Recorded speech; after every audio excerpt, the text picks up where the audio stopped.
To stop the temporal collapse, Ares needed a paradox, a signal from the future sent to the past to collapse the anomaly. The plan was suicidal: use the Kronos Tower's atomic clock as an anchor, send a message back to the moment the shimmer began. He grabbed his unstable graviton emitter, his only hope. The city lurched, time unraveling faster.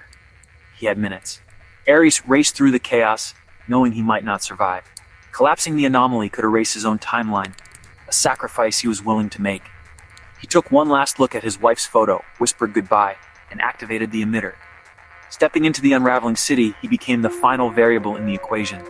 The future of reality rested on his next move. One man, one moment to save everything, or lose it all. Amid the madness, Ares focused on his last working computer, an old analog hybrid, immune to the corruption. He fed it salvaged data, energy readings, glitch locations, temporal skips. Patterns emerged. The glitches spiraled outward from a single point. Kronos Tower, home of the city's first atomic clock. The anomaly had anchored itself there, feeding on the city's temporal signature.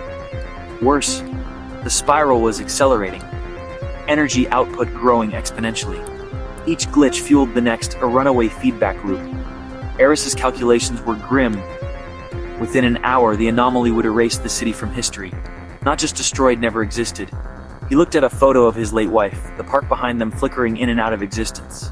This was his fight, now not for science, but for memory, for existence. The pattern showed the disease and hinted at a desperate cure. The city's fate balanced on a razor's edge. Temporal glitches spilled into the physical world. People teleported blocks away. Hands passed through objects. Micro glitches multiplied, confusion boiling into panic. Crowds surged, trapped in looping moments. Commuters repeated the same 5 seconds. Terror etched on their faces. Buildings flickered between past and present, the city's history bleeding through. Ares watched birds freeze mid-flight, fountains reverse, physics rewritten before his eyes. The anomaly was feeding, growing stronger with every paradox. Sirens wailed, their sounds stretched and broken. People ran, not just from chaos, but from the collapse of reality itself.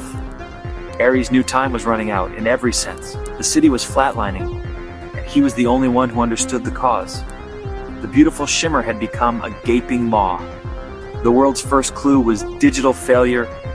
Phones froze, billboards glitched, traffic lights blinked in chaos. Neo-Alexandria's automated systems stuttered. The city's digital pulse corrupted. Ares watched his quantum computer spit out nonsense. Error logs dated for tomorrow, next week, even decades past. The anomaly was leaking time, past, present, and future bled together. Calls dissolved into static, voices from different eras overlapping in a cacophony. The city's public address system broadcasted fragments of history, sports, and random words. Technology wasn't breaking, the reality it relied on was. Panic grew as people realized their world was unraveling. Ares knew he had to find the source before the echoes became a final silent scream. The digital ghosts were everywhere, and time itself was coming undone. It started without a sound. No warning, no grand celestial announcement, just a flicker in the sky above Neo-Alexandria.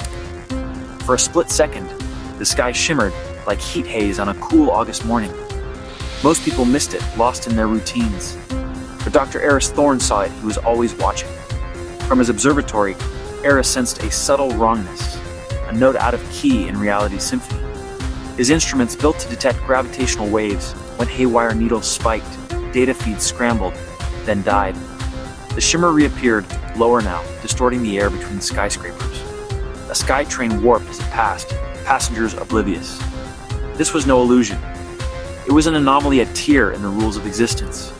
Ares knew, with chilling certainty, this was just the beginning.